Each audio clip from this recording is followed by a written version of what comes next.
Give me fuel, give me fire, give me that which I desire.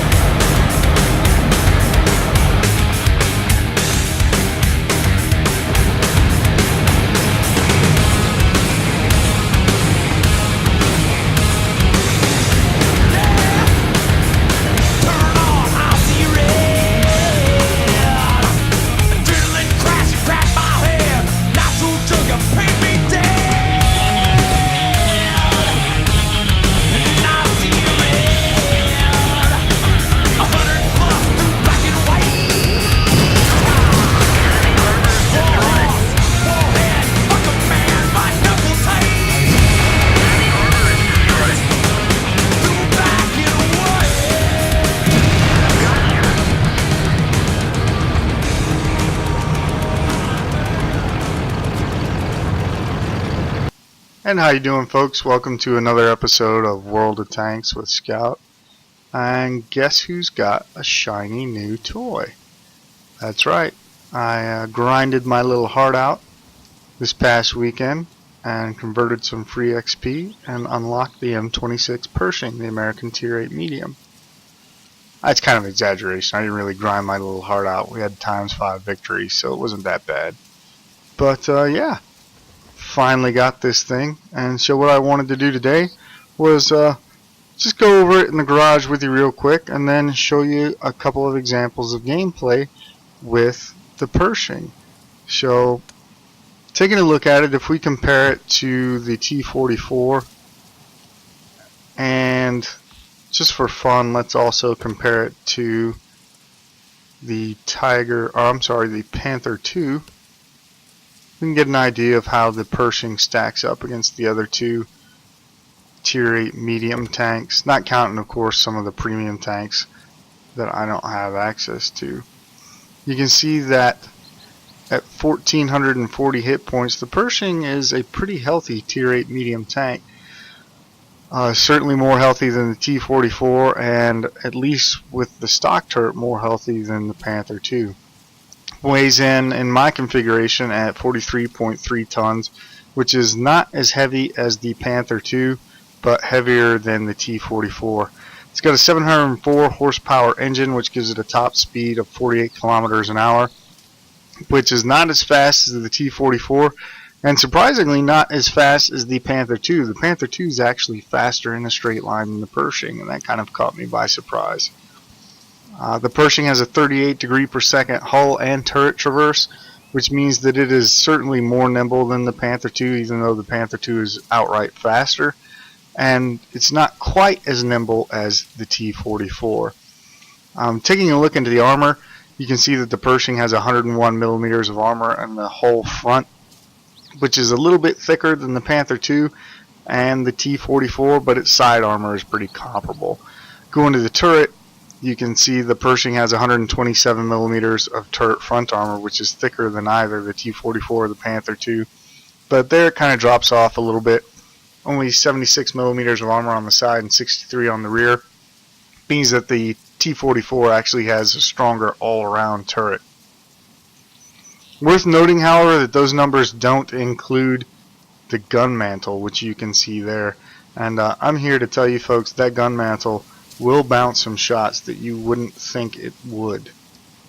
Doesn't mean you should go gambling the tank on your gun mantle, but it is something that you should consider. Taking a look at the view range, you can see the Pershing has the best view range. It's got a 400 meter view range, and it also has a better signal range than a fully upgraded T-44. And I haven't taken a look at the radio, the final radio on the Panther II, but I'm pretty sure that the Pershing has better signal range than even a fully upgraded Panther II.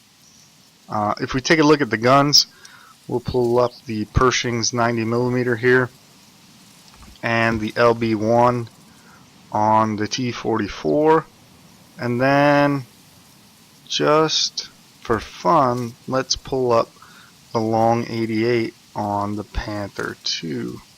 Where'd you go, Mr. Panther II? There you are.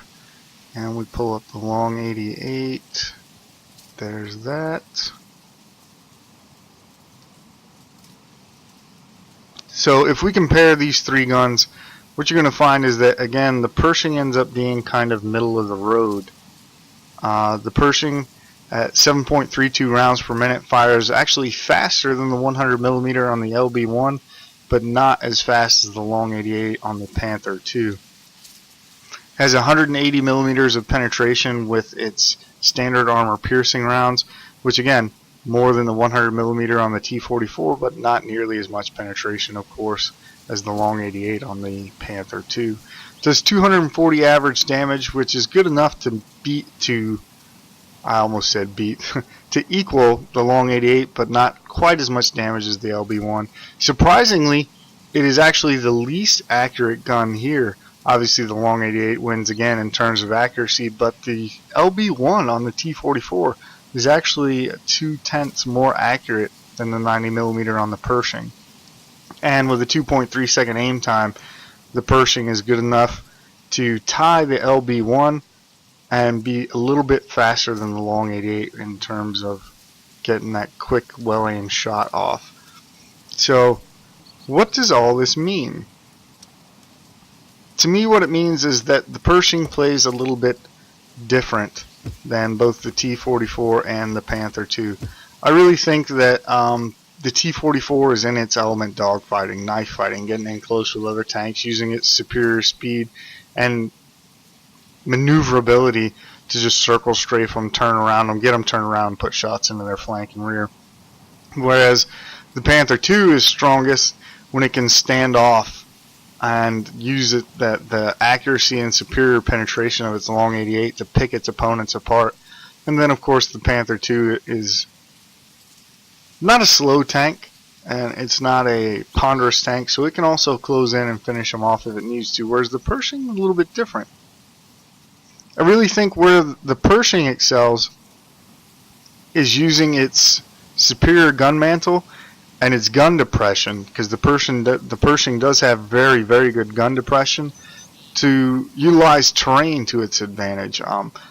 Specifically, what I'm talking about is coming up all over a rise, staying hull down, exposing only your gun mantle, taking a shot into the flank of an enemy, and then because the Pershing is still a pretty nimble tank, even though it's not as nimble as the T44, and it has excellent aim time, you can take that shot and then back off before your opponent has a chance to return fire, and then quickly reposition along the same ridge or hill, come up in a different spot, and just repeat the process. Take another shot, back down, move, come back up in a different location, and keep doing it until you wear your opponent out.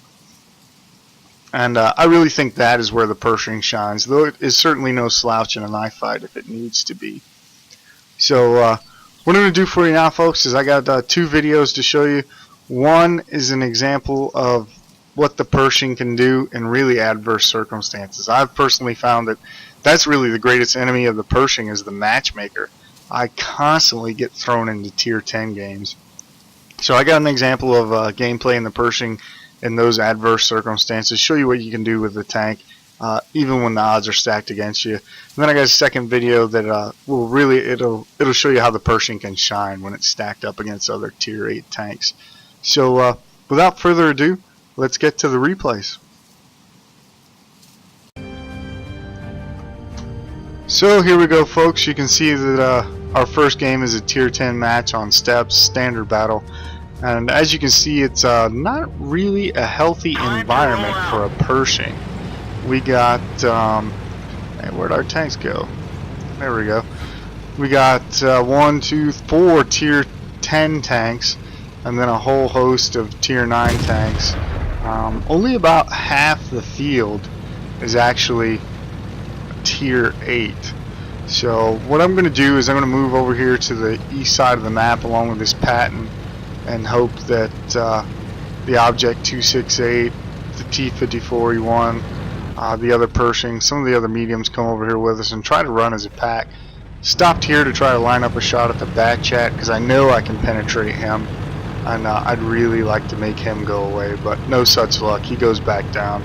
So I'm going to go down in here, try to break line of sight, drop off people's radar, and then come back up and try to get behind my favorite rock. And there's good news, there's an IS-4 over here as well. That's exactly who I didn't want to see. So I'm going to take shelter behind the rock here, try to line up some flank shots maybe. AMX 5100, I can deal with him, just don't want to eat his whole magazine. And we're going to be patient and let this situation develop for a few minutes because, yeah, Jagdpanzer E100, that's exactly what I need, is to eat a shot from him. That'd ruin my whole week. You can see we've actually got the majority of the team over here, but people are spread out all over the place, and I don't know where this Pershing is going. I don't know what possessed him to think that was a good idea, but while people are looking at him and at this IS-8, I'm going to sneak over here and, like we talked about in the garage, try to use my gun depression to get some real sneaky shots on this bat chat. There we put one into him, and you see we can get back down before the anyone else can think about taking a shot at us. Trying to line up another shot into his turret, and it goes in. Then we get back down. Looks like the Jagdpanzer E100 is concerned with that other Pershing, so I thought about going over the top chasing that bat chat, but I decided nah. As soon as I do, that AMX 5100 will traverse on me, and then I'll regret life. And then I noticed he was shooting at that Pershing, so I came up to try to get a shot on him, but no dice. And you can see the Jagdpanzer E100 coming up. So I fire clutch at him, hits but doesn't penetrate, and then, like we talked about, back down before he can even get fully aimed on me. And at this point, I'm seeing the Patton, the AT-15, and the Centurion up here, and I'm like, man, we need to go around.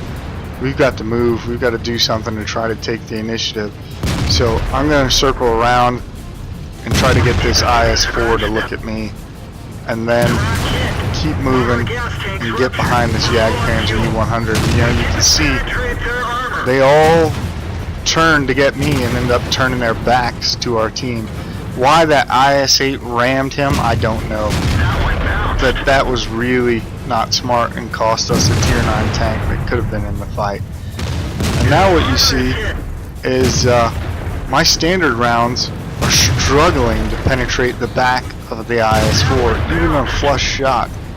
So I've loaded premium rounds, and I am still only penetrating this IS-4 with about half of my shots.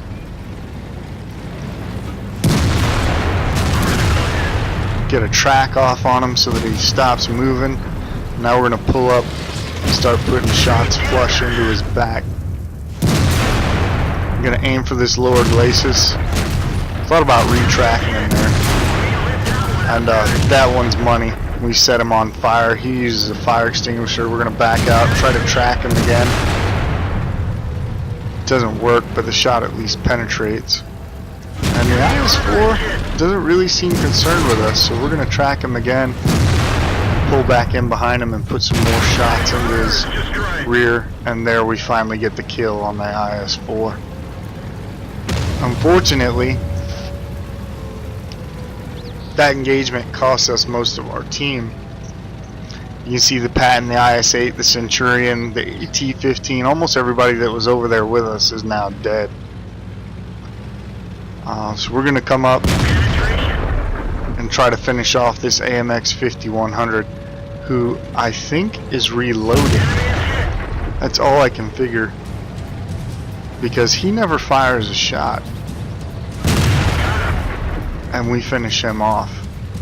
That would not have gone nearly so well had that guy had a full magazine. So we get lucky, get a kill on the AMX, and I didn't realize, I thought I had hit one and loaded standard rounds, but apparently I never did, so like a dope I'm still shooting premium rounds. But shockingly, you can see we hit the T69 and even the premium round bounced, so you know, oh well. And we're gonna get in here and get in the base, and even though we're killing them 13-9, we just get outmaneuvered. Don't know what happened over there on the west flank, but nobody got back in time, and we get capped out, and it ends up being a loss. Really unfortunate. Let's take a look at the results screen right quick. So you can see here that was our first class badge in the Pershing. We also got a master gunner badge out of that and a sniper badge. Taking a look at the team scores, you can see that we actually finished third for damage in that match, counting for 2,707 points of damage. Right about 1,100 of which, as memory serves, was solely that IS-4. That was a struggle to kill that guy. We got 2 kills, him and the AMX 5100, which was enough to get us 1,168 experience. So not too bad, even though it was a loss. Fortunately, we got scored like a winner because we got the sniper medal. If we take a look at the detailed report, you can see that we fired 19 shots. All 19 hit, but only 13 penetrated, giving us our 2,700 points of damage. We only got hit once, and that was a penetration. We also got 1,700 assistance damage. Most of it was due to tracking the IS-4. So all in all, not a bad result. Just really unfortunate that we lost that game. So yeah, it's not a bad performance considering the matchmaking, and it just goes to show what you can do with the Pershing, even in a bad game, if you play it conservatively. And let's face it, that wasn't real conservative. I went charging in there against a Jagdpanzer E100 and IS-4, but the timing was there. Let's take a look at another video that is a little a better environment for the Pershing. So you can see here what we've got is a tier 8 encounter game on Sand River, and this is a much healthier environment for the Pershing. You see that the matchmaker was pretty kind to us. They do have a tier 8 platoon, 2 T-34s and a Tiger II, but we've got 2 IS-3s and a VK-4502 Alpha. We've also got an ISU-152. So all in all, it's not too bad. What I'm going to do is go down the one line. I like to go down the one line on this map and use the dunes and try to get to a position from which I can overwatch the flag, and then if they didn't leave enough forces down south, if they haven't pushed the flag hard enough, then I'll actually come up behind them and start working my way north from Kilo Zero on up and towards the one diamond where they spawn.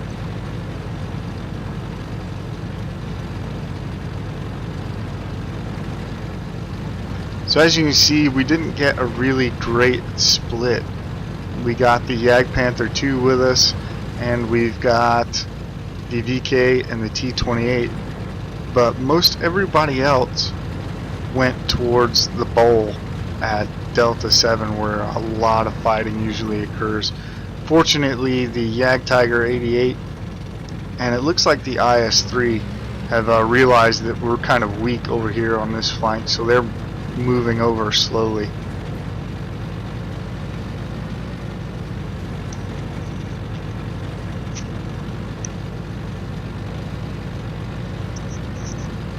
And what you can see is this point is I'm starting to realize that I'm way out here on my own.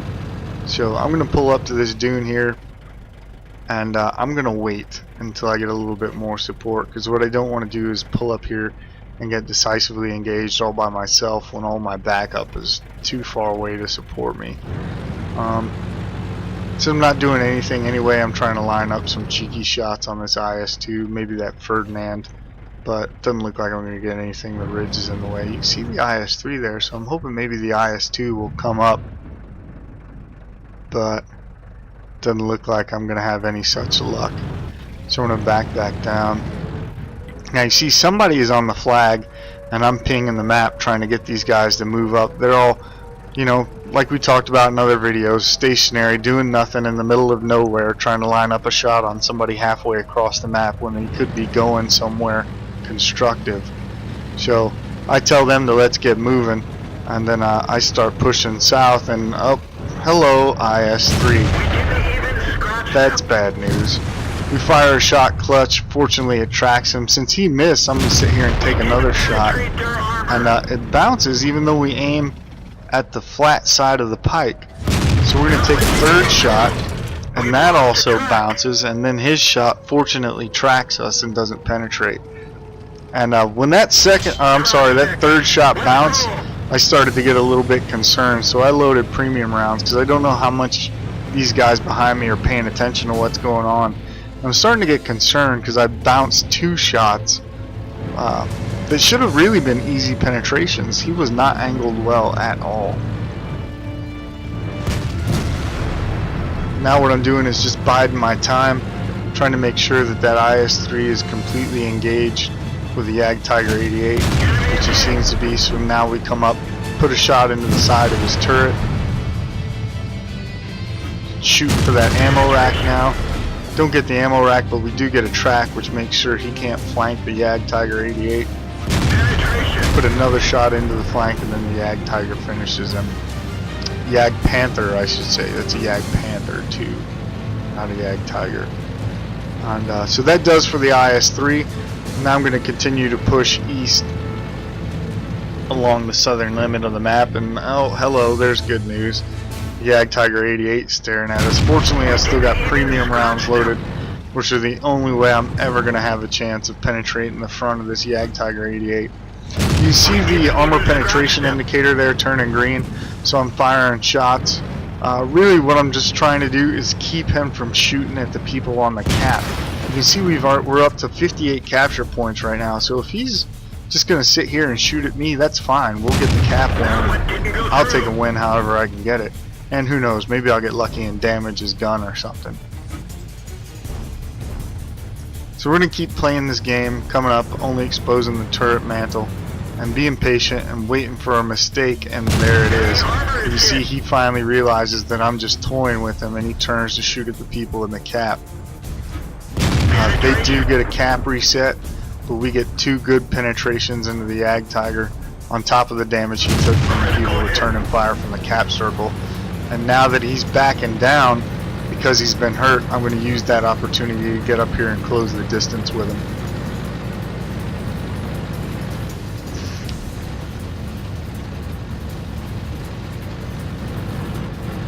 Now I'm hoping that he's still looking into the cap circle. Nope, he's looking at me. And unfortunately his shot tracks us. So we're going to put shots into his lower glacis and hopefully finish him off.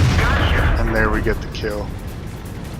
Didn't really want to burn a repair kit that early, just over my tracks. I still have my full health. I knew I could take a couple of shots. Now I want to put this T-34 out of the game, stop him from shooting in the cap circle. Cannot believe that shot did not hit. Really shouldn't be shooting premium rounds right now, but as usual at this point I've forgotten that I've loaded them to deal with the Tiger, and just haven't loaded my standard rounds back up. There we get the shot that should have killed him the first time around. That does for the T-34. And now I'm looking at this Indian Panzer and trying to decide where I want to go next. And now I'm thinking, you know what, I'm going to go left. I'm going to flank around that Indian Panzer and see if I can get on his side. Put a good shot into him, and I'm just waiting now for him to go down. I would have started then, but then the Hellcat spotted me. So I come up, try to get a killing shot on the Hellcat. No dice. And now I'm going to back down and make sure that I've dropped off of everybody's radar before I start making my move left. Here you can see Rommel in his T-28 telling me to go left. No thanks. Like, you know, no kidding. I got it, Junior. What I'm doing right now is I don't really want to go the long way around. One, I'm concerned that they'll get overrun in the cap circle before I do. And two, I kind of want the Hellcat, the IS-3, and the Indian Panzer to see me. I want them to focus on me. I want them to be concerned about being flanked, because that will prevent them from pushing the cap circle and hopefully get them to turn around. Wasn't really concerned about a Hellcat killing me. Knew I would take a couple of shots, but that's okay. All I wanted to do was get over here, where now we can use terrain like we talked about. The Hellcat's lost interest, and now he pays for it. You can see the Indian Panzer has realized what we're doing. He's thinking about coming up. We're going to back down and then use some creative driving, and then, like we talked about in the garage, come up in a different location. You can see the IS-3 has no idea we're here. The Indian Panzer has no shot. And we start chewing up this IS-3. You can see the IS-3 does not have the BL-9 gun, and that's why that shot didn't hurt as much as it should have. And now you can see we're just working the terrain. Putting shots into his pike.